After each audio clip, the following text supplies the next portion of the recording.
This ain't gonna be too long. It wasn't a lot of meat and potatoes in this joint.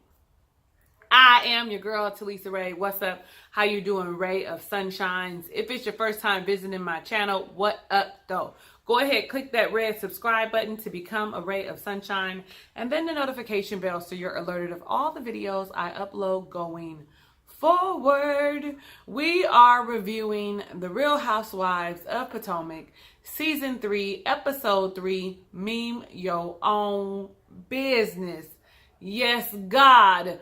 When we first start off, we start off where we left off last episode in the press conference that Karen held to discuss her business. There's two things that I did not say that I must address first. First, Karen, you don't need to explain anything to anybody. I don't understand why you feel the need to address these ladies, but you gotta have content because this is going nowhere. It's going in absolute circles. And then second, I don't know how I forgot to talk about Ashley and Michael.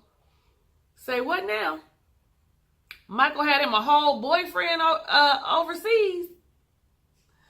And that boyfriend was spreading the dick pics all on social media, all through the internet. Did y'all find it? Honey, tell me where down below in the comments. But we pick up, and it's the same banter going back and forth. So much so that Robyn and Giselle decide it is time for them to exit because it's not going anywhere. They're going in circles. Oh, round and round they go. Anyway, so Miss Giselle decides since we're leaving, it is the perfect time to take off my pink blazer and show off my shoddy t-shirt. When she takes off her blazer, it takes the ladies a moment to read it. And as we expected, Karen was hurt by it. I mean, even Monique and Ashley saw how distasteful it was. We saw that last week. How you gonna be my friend and put that kind of shit on your shirt? And then had the nerve to turn around and say, oh, well, it was a joke. It was only meant to be a joke. Well, who's laughing? And why would she take that as a joke? This is a serious issue. Tax evasion and indictments and shit. Don't do it, Giselle. And I don't blame Karen for being upset and telling her and saying that, you know, she wasn't really a friend. So we'll see how that plays out. But then we go and we see Candice. We get our first real look at Candice and her husband or fiance, Chris. Honey, and I was looking at old white Chris and I was like, okay, Chris, I'm going to cross the bridge. And a white brother like you looks real good. I mean, you taking everything, but he's a handsome man, and they are actually a really cute couple together. The banter and stuff, you know, we only get to see pieces of it, but the pieces we saw that are staged looked cute anyway. We also saw Candice and her dynamic with her mother, the strong black head of the family mother that she is, and they're looking for Candice's wedding dress, and Candice wants a ball gown. Mom wants something that's going to show off her shape. Well, listen, Mom, this isn't your wedding. I mean, I think most women have had to go, if you've been married, have had to have some type of conversation like that with your mom. It may not have been about the dress, but it's been about something because they like to take over. And so my recommendation is give them something that they can own on their own. Period, point blank, that they could take over and run with and it just be what it is. So then we move right on to Monique, and Monique is having company, and who walks up but Ashley herself. Now, I told y'all last week, I really like Monique, and I still stand by that, especially with the conversation that she had with Ashley. She started talking about the troubles that her and Michael were having and how they surround her mother. And Monique pointed something out to her. She said, if you had to choose, who would you choose, your husband or your family, meaning your mother? Now, if you're anything like me, right?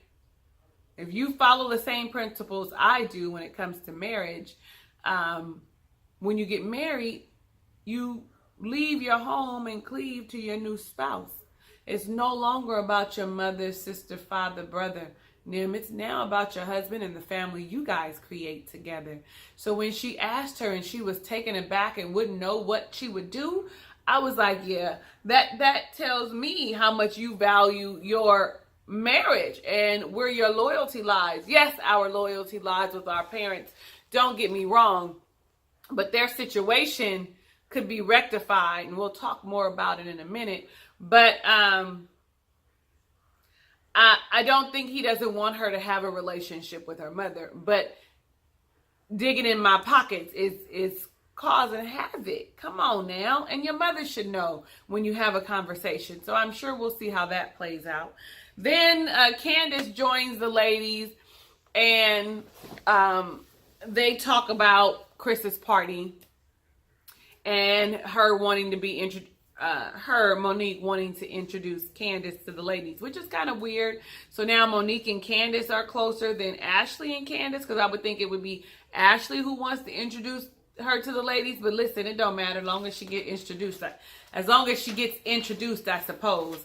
We don't see much of Karen, and the little bit that we did see of Karen showed us her motherly side. Her and her daughter Raven went to the spa to get seaweed facials, which, you know, didn't seem like a facial, but what do I know? I've never had a seaweed facial. They probably have beautiful glowing skin now, right? Nevertheless, she had a conversation with her daughter about their family situation and pretty much told her, you're 19, it's not a trouble for you to worry about. You're going to have a lot of shit to worry about on your own as you get older, and you need to be strong enough and know how to deal with it. And I really commend her for sitting down and having that conversation with her 19-year-old daughter, who is going into her third year of college. Kudos, Raven. We didn't see much of Giselle either, and what we did see of Giselle was her shoe shopping, and then her saying that she was going to the Hamptons for her business, whatever hue. I can't never remember what the first part of it is, but whatever hue. If you know, tell me down below in the comments. Help your girl out, because I can never remember, and maybe this time I will. But we don't see her because she goes to the Hamptons for business, and she's all like, well, the Hamptons are Chris's. The Hamptons are Chris's. Always business, especially since it's a new business. There will be time to play, and she will make room for that. We will see it. Oh, she did make mention of the situation with Karen and told her friend that, it was taken out of context, and I'm only trying to be her friend. And I was like, no, you're not. You was being petty, Giselle. So then Robyn, we see her briefly as well. Her and Juan are getting settled into their new townhome, and they're having a conversation in the garage about the mishaps that went on with financially, the bad decision that Robyn made with an investment with one of her supposedly really good friends, and he took them for the money that they had, honey. Stole it. Right from up under her nose. Stole it. He said it wasn't a good idea, and it seems that he was right. And he probably resented her for that. And so that could be a lot of the reason why he has been doing the things that we have seen him do in these past few years. Not that I condone any of it. I'm just saying we know that all could possibly have contributed to his infidelity, right? Or am I the only one that thinks that? So then you have Miss Ashley, and her husband are sitting and having a conversation. And he asks her, have you had the conversation with your mom? See, what we find out is that she's been paying her mother's rent for a year, that they really want to buy her a house. And I say they because Michael is included. And the only way that's going to happen, and the only way he's going to continue to help her mother, is if she gets rid of the bum-ass nigga that's been living with her for 15 years. Mooching off of her. Now, if we're going to be honest, nobody wants to help you when you have a man living in the house. I'm being honest. I'm speaking from experience. It is the truth. Nobody wants to help you when you have an able-bodied man living in the house.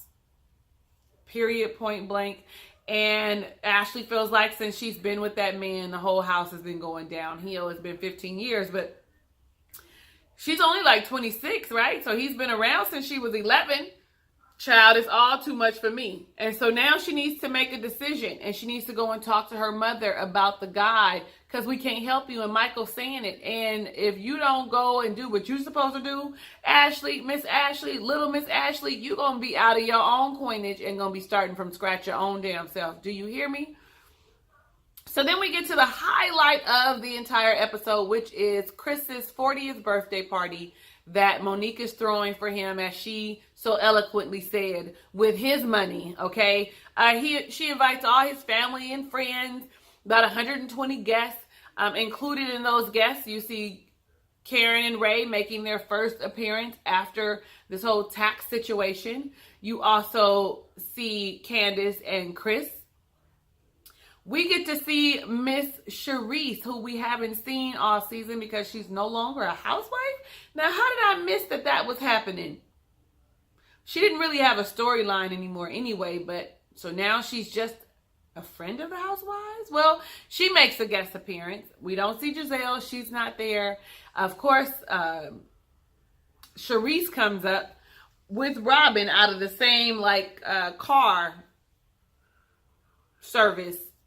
I guess the cars picked them up and brought them.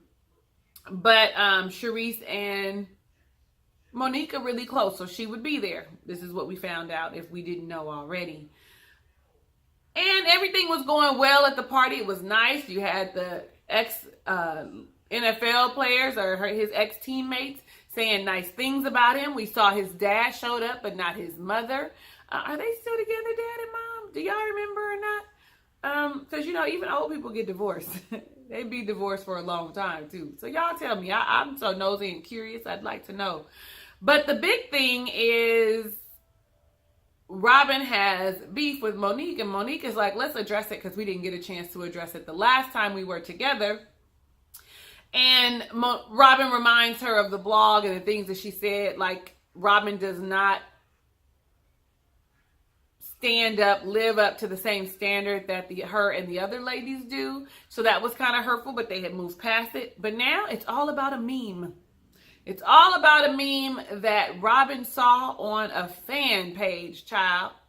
Now, you know that when you become a quote-unquote celebrity, you end up getting verified. So all those Housewives of Potomac are verified. So if it didn't come from her page directly, why are you so mad? Oh, because she liked it? It was funny. I'm sure you would have liked something where you in your feelings that much, but I guess she was hurt because it's making light of her situation with Juan and the financial situation, and so she was feeling some kind of way. I mean, when shit ain't going right for you, everything hurts your feelings. Everything you be super duper sensitive about, and I just think this one was just a little bit too far. Like, it was a meme. Everybody gets memed. Hell, for all I know, I could be floating out there meme. You do something stupid, you become a meme. Honey, get yourself together and just accept it, own it, and move on forward. And I think it wasn't really the right place for Monique to address it, considering it was her husband's birthday party. Like, why would you bring it up? Because you know shit gets real volatile with y'all messy hoes. Like, why would you bring it up now? You could have waited and had dinner. You could have waited. If you needed an audience and you wanted to do it in front of Charisse, you could have waited and had, you could have had her come over today. You had the two other chickadees come up, them two chickens. When they came over and y'all was cackling, you could have invited Robyn and she could have been cackling with y'all and y'all could have addressed it then. That's it. That's all. I think that was just the wrong place. Y'all know how I feel about addressing and talking about situations with everybody around. It just becomes a big, hot, boiling pot mess. So, they go outside. Charisse and Robyn go outside to talk about it a little bit. And here comes Ashley. They explain what happened to Ashley. And Ashley, too, has beef. Because Giselle told Ashley that Robyn didn't like her. Giselle is messy boots. Queen messy boots. And it was brought up. She was like, you don't like me. You got beef with me. Last in the finale, not the finale, but the reunion shows, you said you was going to drag me. I believe that, Robyn would have beat her ass. Robyn would beat her own man's ass. She looked like she might be a little strong, okay? And they go back and forth with that a little bit, but I'm gonna say this: Ashley does need to mind her own damn business. It is not none of her business that Robyn wants to continue to be stupid, because Ashley is making very valid points about Robyn's situation. It's just not Ashley's place to comment on them. Yes, Robyn is stupid for Juan. Yes, Juan had a whole relationship overseas and was professing his love and a whole lot of other shit. And yes, Robyn can stand on her own 2 feet to raise her 2 children. All of that's true. But Miss Ashley, mind your own damn business. What does it say? Learn to lead a quiet life and mind your own business. It's 1 Thessalonians, I think it's 3:14. Y'all didn't know I really be knowing my word. That might be the wrong 3:14, but it might be right. Go check it out. I'm going to check it out when we finish. But she really needs to mind her own business and focus on her own relationship and her own family problems that she has, because she's going to be out on the doorstep her own damn self real soon if she ain't too careful. I think that about covers this entire episode. Did I miss anything? Let me know down below in the comments. I feel like I wanted to say one other thing and I just can't quite put my finger on it. If I remember, I'll bring it up next week.